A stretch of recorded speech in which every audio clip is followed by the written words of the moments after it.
Bonjour à tous et bon mercredi. Il ne nous reste que 5 jours pour cette grande fête de la Pentecôte et nous allons continuer nos méditations avec le Christ n'est pas confiné. Et aujourd'hui nous allons regarder ce grand pèlerin ou pèlerine. Je ne sais toujours pas si on dit pèlerin ou pèlerine, mais Marie Magdalène. Donc plusieurs d'entre nous, nous avons eu la joie de pouvoir visiter la grotte de Marie Magdalène à la Sainte-Baume. Et vous verrez les photos à la fin si vous voulez. Mais à plusieurs reprises, nous avons fait ce pèlerinage pendant le chemin de Saint-Jacques ou d'autres pèlerinages que nous avons fait à la Sainte-Baume. Donc, nous allons regarder Marie Magdalène aujourd'hui et comment elle n'avait pas un esprit de peur, mais elle avait un esprit de charité, un esprit d'amour.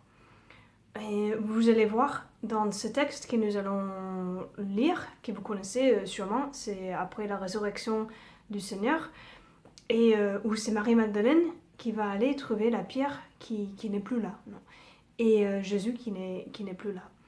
Donc, nous allons lire le texte et après je dirai quelques mots sur ce texte. Le premier jour de la semaine, Marie Magdalène se rend au tombeau du grand matin. C'était encore les ténèbres. Elle s'aperçoit que la pierre a été enlevée du tombeau. Elle court donc trouver Simon-Pierre et l'autre disciple, celui que Jésus aimait, et elle leur dit : « On a enlevé le Seigneur du tombeau, et nous ne savons pas où on l'a déposé. » Pierre partit donc avec l'autre disciple pour se rendre au tombeau. Ils couraient tous les deux ensemble, mais l'autre disciple courut plus vite que Pierre et arriva le premier au tombeau.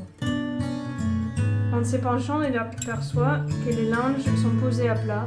Cependant, il n'entre pas. Simon-Pierre, qui le suivait, arrive à son tour. Il entre dans le tombeau. Il aperçoit les linges posés à plat, ainsi que le suaire qui avait entouré la tête de Jésus, non pas posé avec les linges, mais roulé à part à sa place. C'est alors qu'on entra l'autre disciple, lui qui était arrivé le premier au tombeau. Il vit et il crut. Jusqu'à là, en effet, le disciple n'avait pas compris que selon l'Écriture, il fallait que Jésus ressuscite d'entre les morts. Ensuite, les disciples retournèrent chez eux. Marie Magdalène se tenait près du tombeau. Donc voilà, nous allons juste faire quelques commentaires sur ce texte, si ça peut vous aider dans vos méditations. Et d'abord, quand nous lisons ce texte, on voit, le texte dit que c'était encore les ténèbres. C'est-à-dire que c'était vraiment très tôt le matin, mais j'aime bien cette traduction, c'était encore les ténèbres.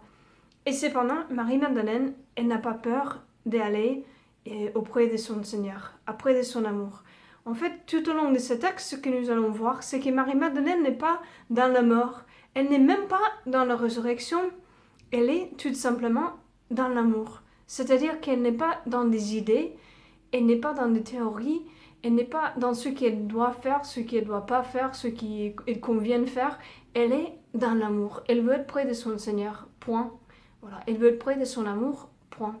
Donc elle va y aller et après, elle va aller en courant dire aux apôtres que la pierre s'était enlevée et qu'on ne savait pas où était son amour, où était Jésus. Non. Et elle est là, il y a le texte qui suit, le disciple voit, ils vont considérer ceci, ils vont croire enfin parce qu'ils ont vu quelque chose, voilà, mais après ils vont partir, d'accord ? Alors, c'est pas une critique, sûrement, ils vont partir pour dire aux autres et tout ça, mais Marie Magdalène, elle va rester auprès de tombeau. Elle va rester là, auprès de son Seigneur.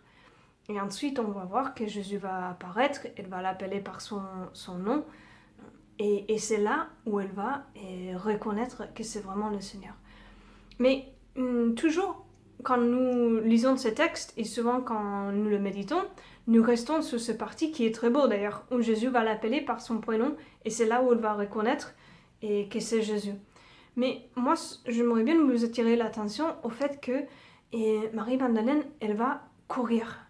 Elle va courir trouver les apôtres. Elle va y aller quand il y a encore les ténèbres. Et elle va rester auprès de ce tombeau. Elle ne va pas partir. Voilà. Et c'est tout ce qu'il fallait peut-être pas faire. Voilà. Il ne fallait pas, une femme, surtout à cette époque, partir tôt le matin quand il faisait encore nuit, aller à un tombeau. Les disciples vont partir à la fin, normalement, elle serait allée avec eux, je dirais, mais non, elle va rester là. Et donc je pense que pour nous aujourd'hui, si nous pourrions demander tout simplement, avec un grand cœur, l'Esprit Saint pour ce temps des Pentecôtes, pour nous donner cet esprit qui n'est pas un esprit de crainte, je sais que je le dis déjà plusieurs fois, mais un esprit d'amour.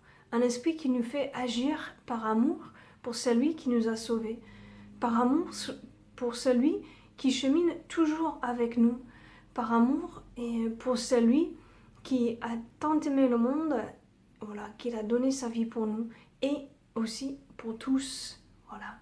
Marie-Madeleine, ensuite, vous le savez, après l'Ascension, après le Pentecôte, elle aussi, elle va devenir un grand apôtre. Nous le connaissons, surtout ceux qui nous vivons vous vivez dans le sud de la France. Mais cette grande tradition de Marie-Madeleine qui est venue dans le sud de France et qui a évangélisé la France, c'est grâce à elle que nous sommes chrétiens, que vous êtes chrétiens. Et après, elle a été persécutée et elle a voulu aussi, pour se passer le dernier temps de sa vie, dans une grotte, on pourrait presque dire comme un tombeau, mais près de son Seigneur, dans la prière, dans la contemplation. Donc nous voyons tout au long de cette vie, de ce grand pèlerin qui est Marie-Madeleine, comment elle va cheminer toujours avec, auprès et après son amour.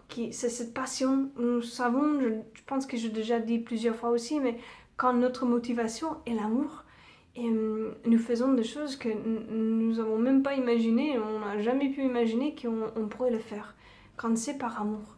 Donc quand même plus quand c'est par amour pour notre Dieu, quand c'est par amour pour Jésus. Donc demandons-lui pendant cette grande fête de l'Esprit Saint, et son esprit de feu, son esprit d'amour et son esprit de charité qui viennent sur nous, qui illumine nos cœurs, non, et qui brûle dans nos cœurs pour que nous puissions aussi dire aux autres cette grande amour, cette grande miséricorde du Seigneur.